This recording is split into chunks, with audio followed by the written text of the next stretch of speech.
Well, hello and good morning to you guys. This is Beyond the Notion with me, Chloe Ferguson, and I have a lovely guest today. Please welcome Kaysha Louvain. Hello, Kaysha. Good morning. We have briefly spoken, and I've just said to Kaysha that I spent quite a portion of time before we had this interview listening to The Captain, which is the song we will discuss today. It's Kaysha's, can I say it's your favourite song you've written? Yeah, I think so. Definitely what it means in terms of the band and where I was as well in my writing. Definitely probably the favorite so far. And when was this song released? It was released 2019. Oh, So wow, it's nice it and was quite recent. it was quite early as well. We only just really got together as a band. It was kind of a quick thing. It was kind of a turnaround within like a couple of months of trying to get a song out there. Wow. And it was kind of our favorite, so that's why we chose the captain. The lyrics, we'll get more into this as we talk, but I just got to say the lyrics. I listened to it before bed last night and I thought this is a really pleasant song, but today there was the lyric. I should have really got the lyrics down in front of me, but I love the whole concept of the captain thing. I think it's really, really nice with what you're saying in the song, and you can explain that in a bit, but I just got to say really well done on the lyrics. You've nailed it. It's Oh, awesome. thanks very much. I um appreciate that. and I guess I'll go straight in with the question, which you guys will know is my first one, which is, why is it your favorite song that you've written? I think when we were starting out quite early in the band, we kind of really didn't have a kind of a path, like an influence of a kind of what band we wanted to be. Mhm. And the songs tended just to be all over the place. So sometimes we'd write a song that was we actually wrote like a reggae song at once. It was crazy. Wow. We had like a reggae song, and then we had like a rock song, and then it was something like a little bit more bluesy. We were just kind of all over the place, and we kind of enjoyed the songs that we were writing, but I think we just had to find some sort of like niche, Yeah. and I think the captain was probably the first one where I myself definitely, and I think the other guys as well in the band, thought, yeah, this is kind of the sound that we kind of want to go with. And it just meant a lot that I'd I'd spent most of my youth. I've been writing, like most of us, since like 10, 11. Just writing by myself. So writing the lyrics, writing the melody, writing the music. And this time, actually, Gav, our guitarist, he wrote the music. He wrote and a lot of the melody. Mhm. So it was quite good for me to think, oh, all I've got to concentrate on is the lyrics. Yeah. And I think it kind of showed as well in the lyrics that they kind of didn't feel rushed. Yeah. Because obviously that was like the only bit that I had to do, and so I think for myself, I could probably speak for the guys as well that it is probably what their favorite as well. That's fair to say. It's very kind of complete, I think, in all of it as well. The production is great as well. I don't know how you guys did that, but it's just there. There's so many um things about it that makes it like it's really catchy as well, isn't it? It's kind of it's sticking your head straight after. And but it's interesting that you said like we didn't know really what we were sort of genre wise. I like that. And do you think this really kind of solidified your genre now, or are you just still doing different genres in the band? I think more so now we've kind of found what Yeah. we wanted to do. I still can't put a genre on it, and I think a lot of people, when they listen to us as a band, like we've done a few like live radio shows Mm. with you and I. We've done a couple with them. They absolutely great guys. And they saw a slight difference because our very first time as a band, we played on their show, Mhm. and it was roughly, I'd probably say like 6 to 8 months later, we played again, Yeah. and there was a massive difference in like that first one. We were like all over the shop in like Yeah. there was a reggae song, there was a heavy rock song, Mhm. and I think the second time around there was more of a. Obviously the songs weren't the same, but you could Yeah. tell that they were by one band, Mhm. and I think that was what I was trying to reiterate with the guys in the band was that we don't have to sound the same every song, Yeah. but we've kind of got to have a sound so Yeah. it sounds like it's coming from the same band. Mhm. um I know it was quite weird that when we brought this song out, and me and you were talking about influences, Mhm. and we kind of never had an influence, and I find it Wow. so difficult because Yeah. when you're in a band there's four of us, Uh-huh. and all of us got different tastes in music. Mhm. So I love country music, I Yeah. love rock music, I love 80s music. I'm all over the place, so I'm not surprised the band is. But and that goes for everyone else in my band. There's Mhm. not one of us that just loves one thing. So then when you come together, you're like, what do we want to write? What path do we want to take? Um, but I think we're slowly getting there. It's Yeah. been obviously it's been a long time since we've got in a practice room. Because of Even the palaver, yeah, because of the because kerfuffle. yeah, and it obviously made it quite hard for us as well that the studio, where we recorded the song Red Rock in Pengham, Mm. with Lyndon, which I've worked with for 14 years. Wow. Okay. So long time, and Yeah. my dad was in a band, and my dad worked with him before that, Mhm. so he's kind of been around, my family and friends for a long time. We practice in the studio as well as record in the studio, but during, as you quite politely put it, the palaver, um, we couldn't get in the studio. The studio wasn't big enough to Oh. fit four people, which is it is sad because we were on such a roll. We were Mm. kind of finding our path. We were Oh. just about to bring out an EP, and it just it's not just us. Everyone's in the same boat, but it is still it hurts. And it does suck. It I does think suck. it's worse for those bands like that who were on a roll. Like there are people I've spoke to on these interviews who say, "No, it's been great. I've just, I've sort of found myself musically through this time." But Mm, then you've got the people who, I mean, I'd say, to be honest, Branches and Sequels, the band that I'm in, we really only got the ball rolling in 2019, and the yeah, start of 2020, even in January, like you said before, January is quite a slow time for gigs, but we had so many gigs from January to March, and it's so you put it right. It's you sort of, it's like you get your foot on the doorstep to be told it's snowing, you can't go outside. And I think this was actually, I was going to ask you this as the last question, but I'm glad you're bringing it up because it's a nice little change of order. But I ask all my guests about how they're staying motivated. So maybe you can tell us that at the end, because I'd love to know what you're yeah, doing. You're obviously still doing music, and um, you were quite, you did so many things last, those live streams, like so much happened for all of us. Me and Kaysha were saying before this, there was the first lockdown. It was kind of, it was a blessing. We had time to do stuff. We could magnify what we were doing with each, like musically, to each other, and the yeah, networking was fierce, and so much love and support. And yeah, there's live streams now, but I think we're just a bit, come on, this needs to be over now. Like we want to go to the moon, we want to go to yeah, porters, we want to go to these places. And so yeah, I'm glad you brought that up, but I will ask you that at the end so that we can encourage the listeners about yeah. how they can stay motivated in this Absolutely. palaver.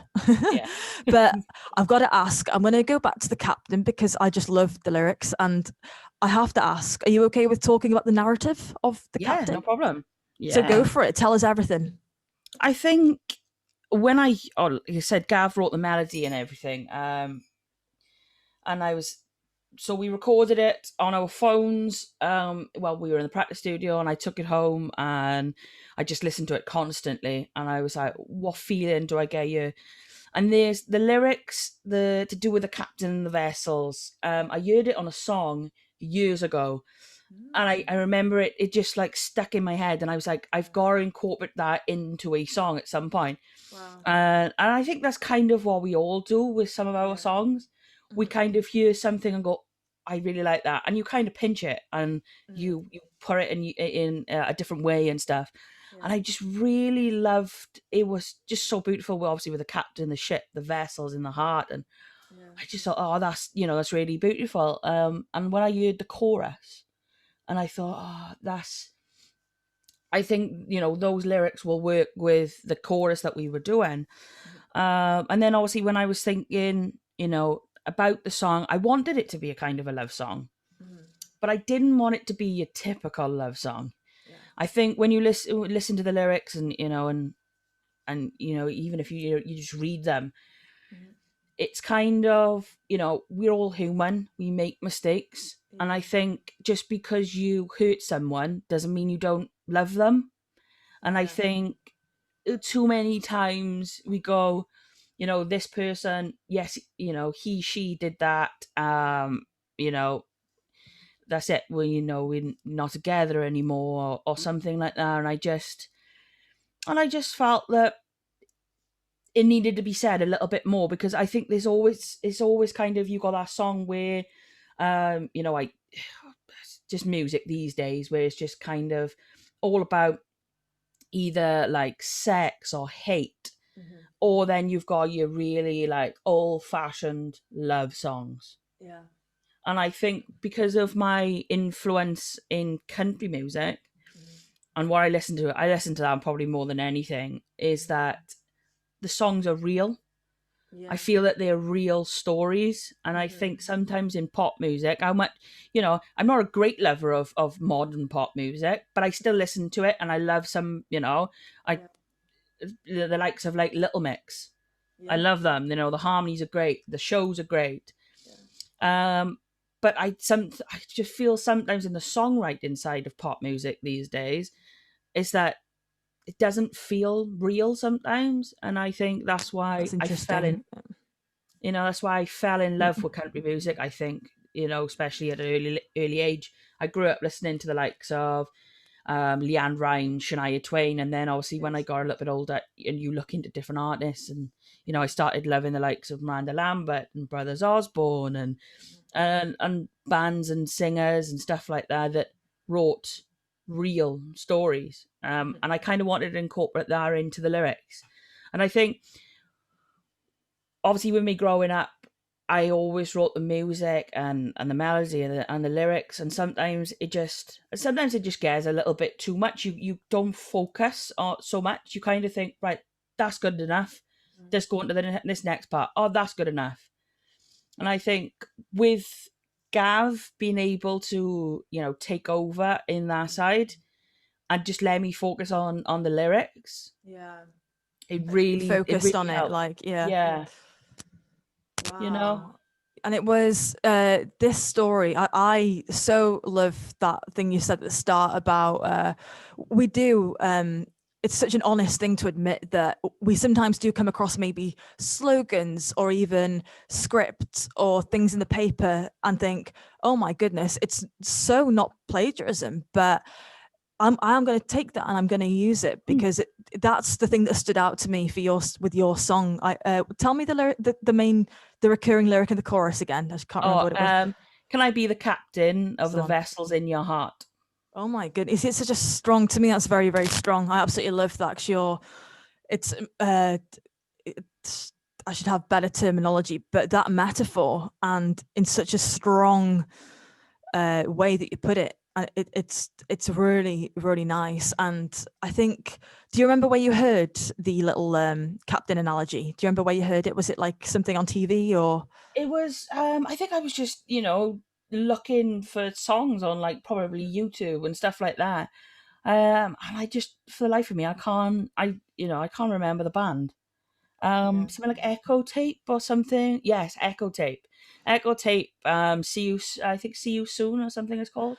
I think it's really Um, it's good that you actually have mentioned that. First off, with this, you know, you said it was something that I heard, and I basically thought I want to use that, and I think that's something really, what's the word? You're not being a coward, like a creative no, coward, in that no, you're, because honestly, there are little things. My friend, who is a songwriter, she posted on our little group chat the other day, and she said, guys, there's something, she wrote a song, and literally one word, there's like 3 words that were the same as another song, but she's like, can I do that? And it's like, it goes to show that people are, it's good that people kind of paraphrase, but I think in mm, this case, you're like, no, straight up. I think that was, and that's now become like the main thing of your song, is this awesome title, and it is very striking. When you sent it to me days ago, I thought, the captain, what's this about? It's probably yeah. metaphorical, but is she singing about, you know, is Kaysha got something about ships, or is it about the Welsh seas? What's going to happen? But now I listened to it, I was doing my makeup this morning, I'm thinking, oh my goodness, the vessels, is it the vessels of your heart or the vessels of my heart? Is it Your Heart. your heart? It's such a strong, I really really like that. And as you say, your bandmate, is it Gavin? Did you say Gavin? Gavin, Yeah. yeah. Um, I like also that that's a good thing for the listeners to listen to as well. If you're having trouble sort of with the band and writing, sometimes I found that was the way that I did it better when I've been in bands in the past, is to say, do you know what, you take care of the harmony and the chords. Obviously, we can Yeah. all join in, but it's better to assign, I think, one person to each job. And not that you probably predetermined that, but you said, you know, this gave me the whole chance to just go Yeah. straight in, like focus that primary energy that you had on the lyrics. And obviously, you could tell you've worked hard at that. And I guess, could you say that you penned the whole song then, like the lyrics? You did the whole. Yeah, it was Yeah. it actually didn't take too long. I think it was about a couple of hours. Wow. Um I Amazing. just Wow. I got home from our rehearsal, Mm. and I had it all recorded and I put it down and I just kept listening to it over and over and over again. And like you said, I already had this idea, so I kind of had those first 2 lines of the Yeah. chorus. And I find if you've got those 2 lines in a chorus, Yeah. for me a song then comes really quickly. If I Yeah. start with a couple of lines on the first verse, Mm. I'm like, this is going to take me a couple of weeks to, Yeah, because it's a fill the bit whole vague, song. isn't it? You're not that's you kind of giving yourself the narrative already, and it's Yeah, like having that. It's like taking the first step of a run. You're kind of right. That's it now. I've done it. And you're right. The verse, when you think, I've often gone to Starbucks pre-COVID, pre-lockdown, and it's like I'm just thinking, Chloe, come on, you love songwriting. Why aren't you doing it? And it's the first verse. I'm thinking, no, I've got to start at A. I have to do that. I have to start the start. But sometimes, no, it's like often when I've come up with something striking in a verse, it's like that needs to be the chorus, then base everything else yeah, off that main chorus. And but that's a really nice thing to say. So that captain thing was the first thing that you came up with, and that, I guess, it kind of wrote itself, I suppose, after that.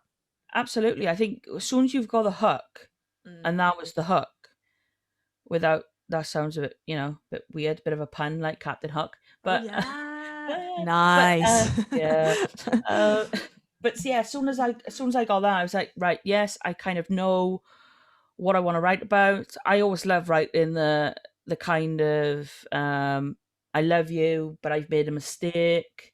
Mhm. Um, am I worthy? Yes, I am worthy. I want you back. It's Mm. kind of, I think that's, talking about like another song that we wrote with a band called Summer Lovers. That's kind of the same, not quite the same narrative, but almost that. They met in the summer. All they wanted to do was be summer lovers. And that's it. Go separate ways. And the other person's like, but no, we got something.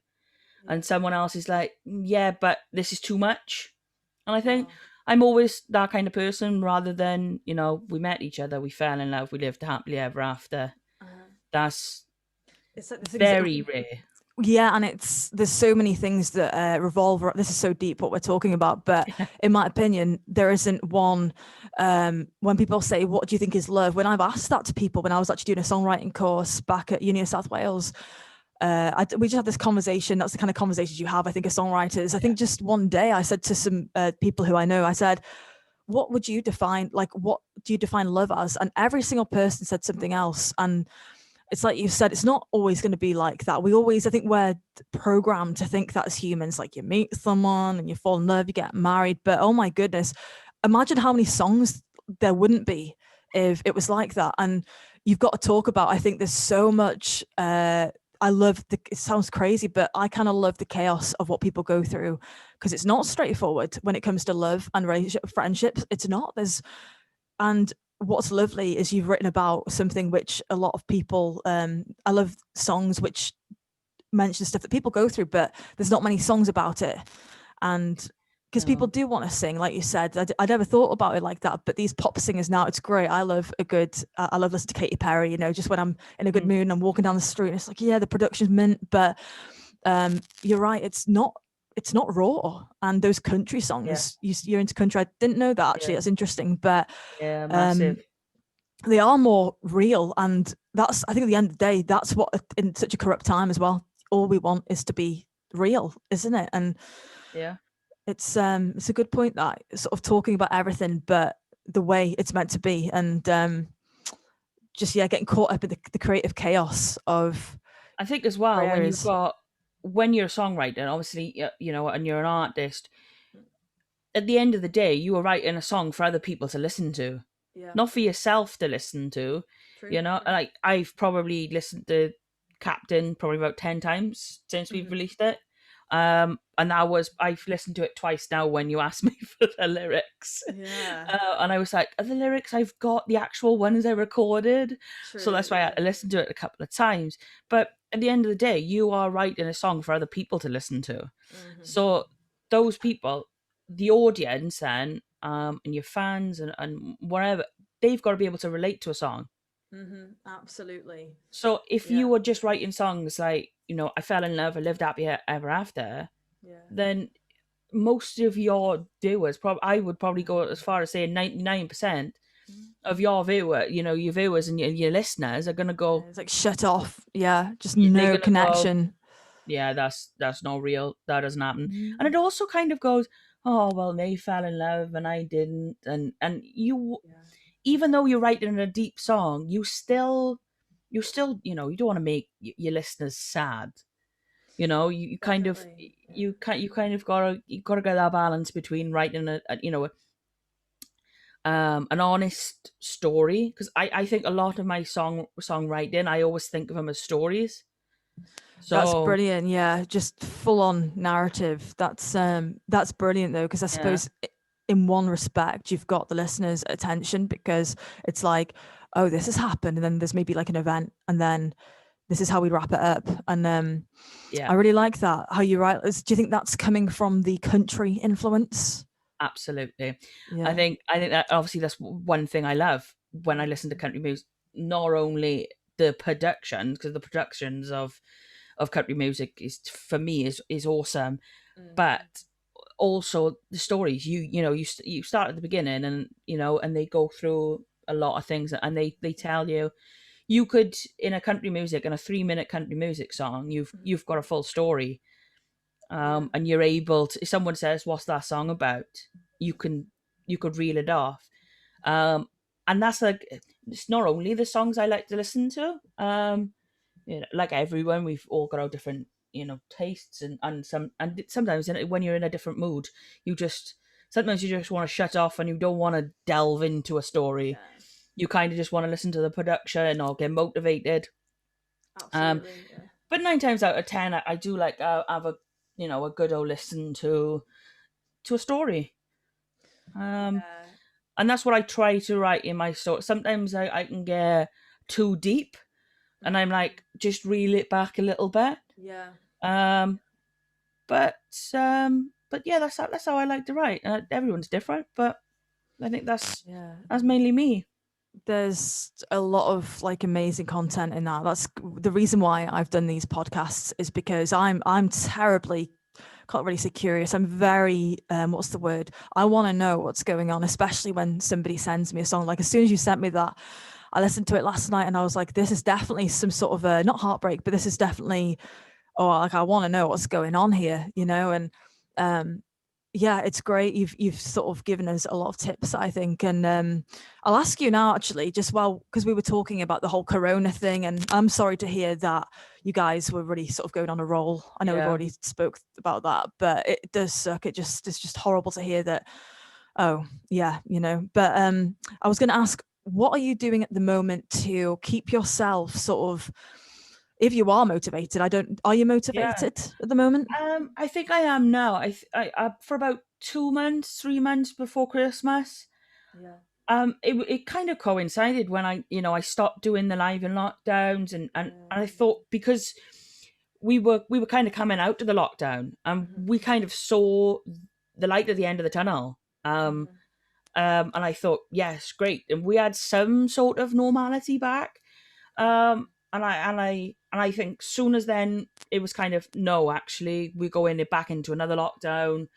You don't get any freedom, and whatever else. That's when I hit probably my all-time low for like songwriting, So music. is that kind of the recent lockdown then?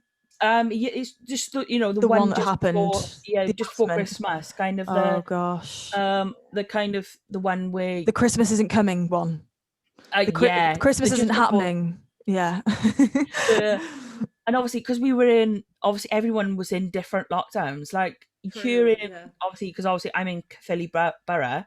we've been in a lockdown for months. Oh gosh. We, because we had the local lockdowns, then we had the national lockdowns, and um, I so feel like I you kind guys of, suffered so much. I don't know why this is a different subject, but I feel Philly is always the one you guys are going to be the first ones to be in the tier four. I don't know why. I don't know. You know, it's not. I thought yeah, Cardiff, because Cardiff's the one. yeah, You know, it's a city that's so packed, but that must suck to be. I didn't realize. In my head, all these people are in and around Cardiff, but I suppose Cardiff, Philly. I've been there a few times to do with the job that I was doing. That it isn't that far, but that must be wow. So you guys have been basically locked down for, well, it's been nearly 2 months since Christmas, isn't it? yeah. Ish. I Is it think we've December? November. Oh my goodness, no, that's a long time. Like if you think about it. So you said you had this sort of crash before Christmas, and you said it was the kind of the lowest point, I Yeah. guess. Probably had an Um, effect on your creativity as well, didn't it? Maybe. Absolutely.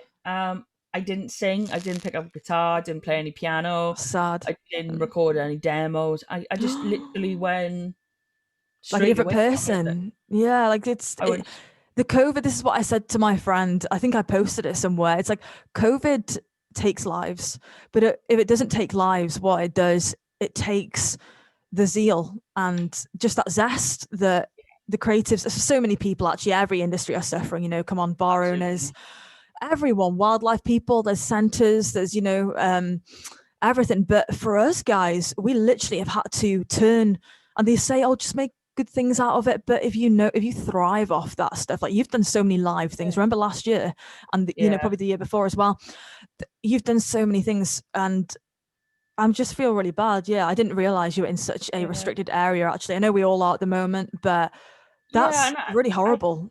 yeah, and it was, and it did. It probably really sucked to think that the thing that I love the most, I just Yeah. didn't want to do. I didn't, I probably didn't even sing in the shower.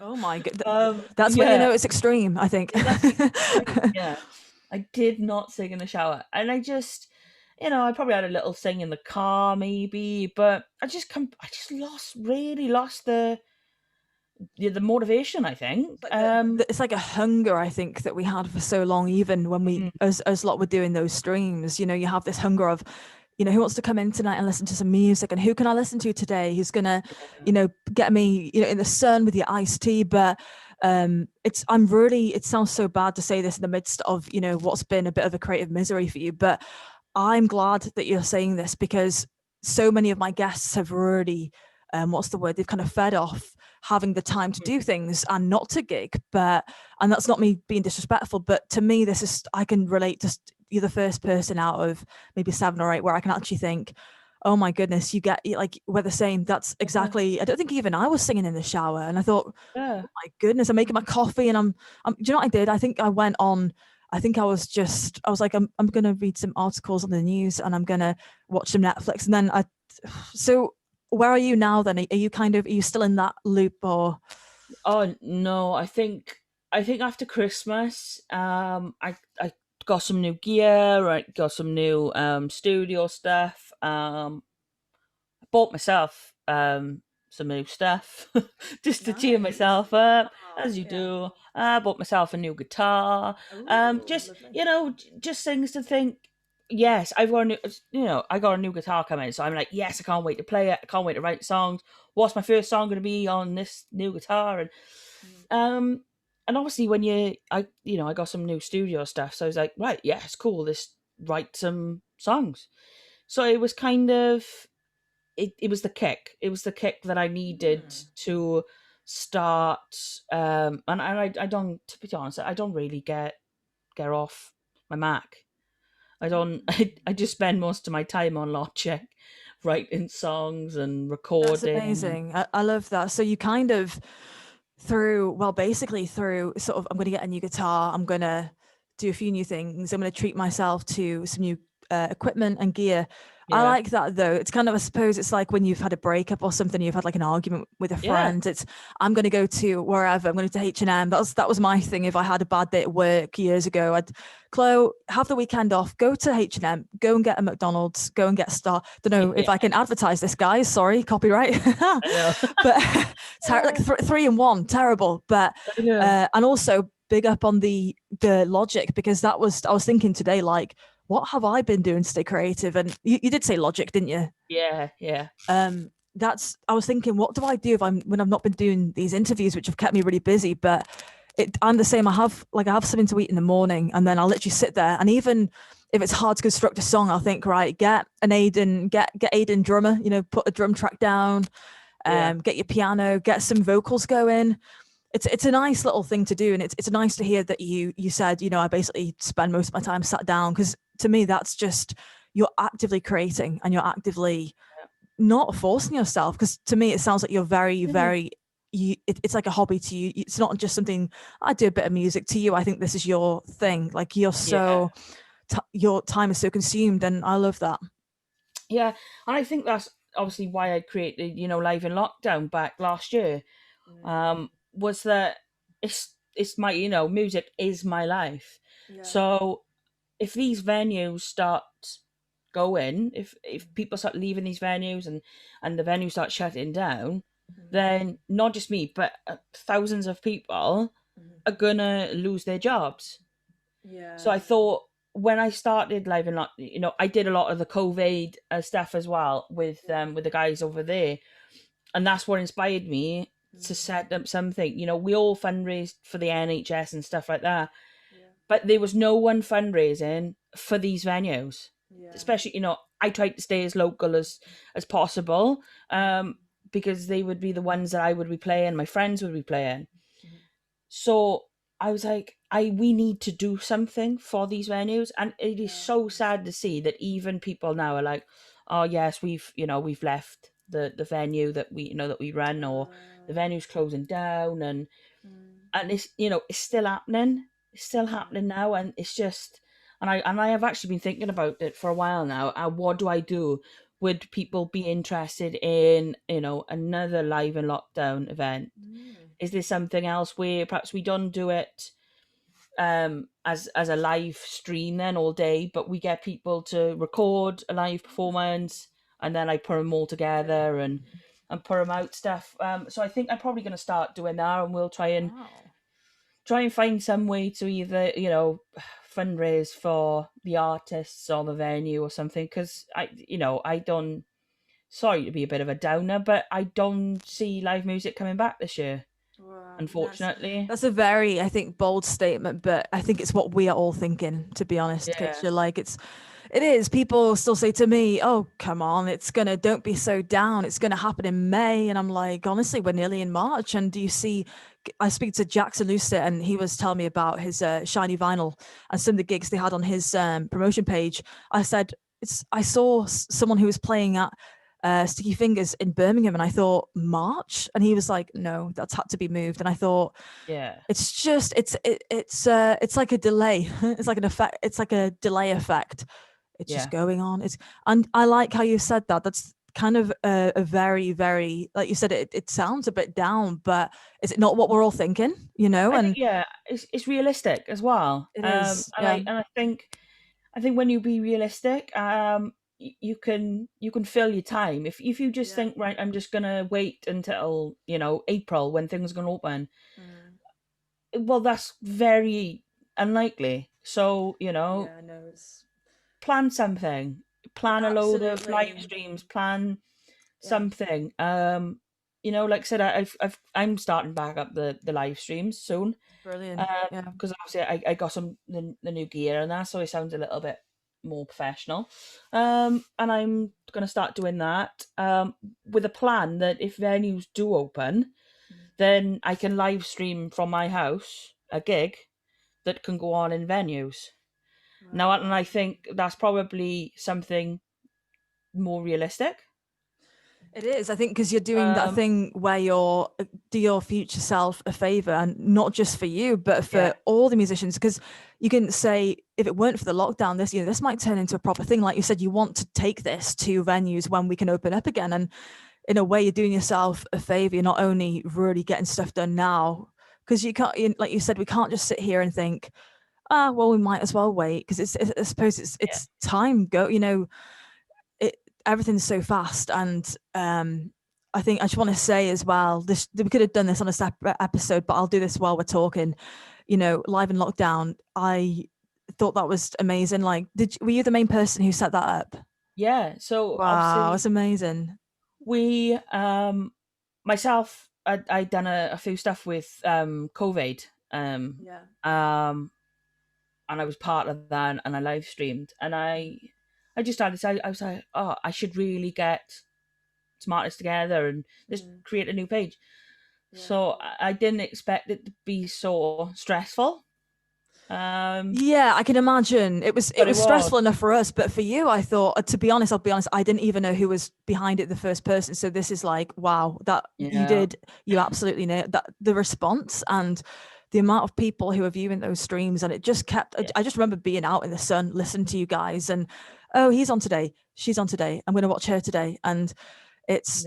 But as you said, I mean, come on, I couldn't have thought like. I mean, I was stressed, and I only did 20 minutes or something, and I thought, wow, and you have to obviously you're Yeah. getting people saying stuff, and you're getting people, can I do that? Oh no, I've cancelled, but can I still do it? And why didn't you have me? Like, why didn't you message back? And oh my I know. goodness.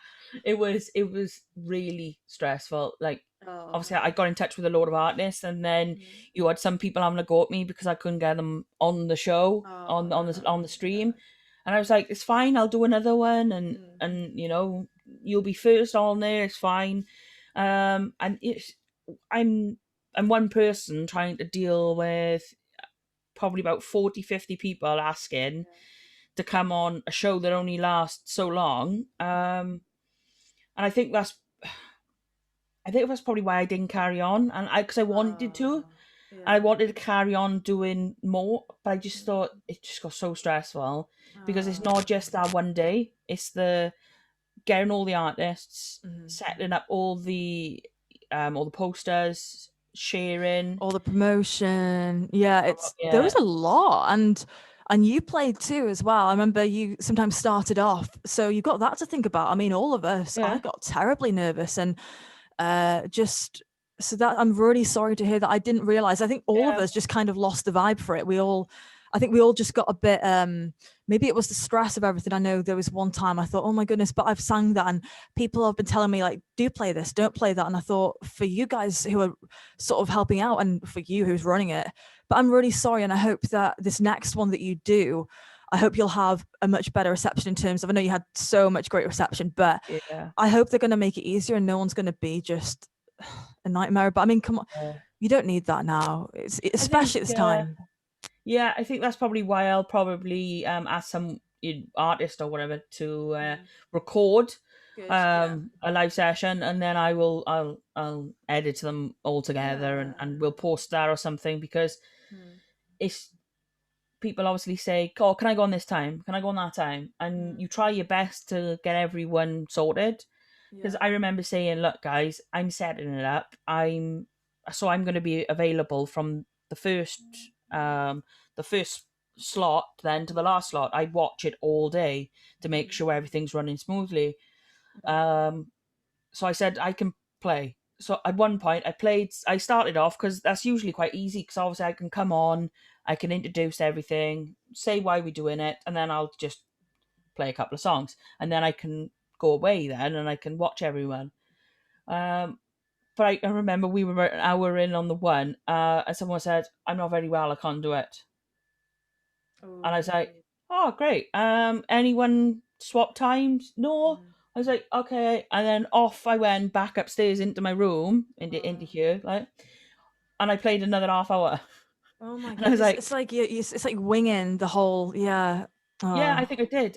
Yeah, Mm. I definitely did." But it wasn't all bad. I I was really going to enjoyed say, it. I thought it was all good stuff. Apart from obviously, I did think there was some stress behind it, but Yeah, I thought it's one of the best things. It kept people going. It got us, we can show that today, and for the fans of those artists, it's we can keep them on their toes, and it's yeah, not all bad. So honestly, kudos to you for just.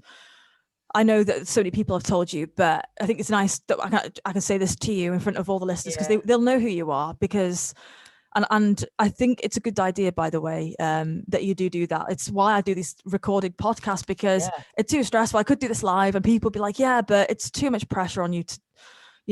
I'd crack up. I'd honestly, there's some days on those live streams I thought, "Oh my goodness, I've gone past," and oh, poor guy, and no one ever said anything. Oh, But anyway, I'm interviewing someone else shortly, so I better wrap this up. But sorry, Kaysha, there's so many things I could talk to you about. You can come back in season 2. I think I'm gonna do season 2 about yeah, all the other absolutely. things that aren't the song. But I love, like, it's been awesome. You're very, I love how raw you are about all these things, and the listeners will love this episode. So thank you so much for being on here, Welcome. and please do speak to me again, and we're going to talk more about, I won't say yet about season 2, but I'll talk to you about it maybe another time. Yeah, great. So I'll put I'm going to play the song after this as well. So I'm going to play The Captain by Patronus, guys. It is, you've probably heard it before, but I'm going to play it anyway. So thank you, Kaysha. Thank you very much.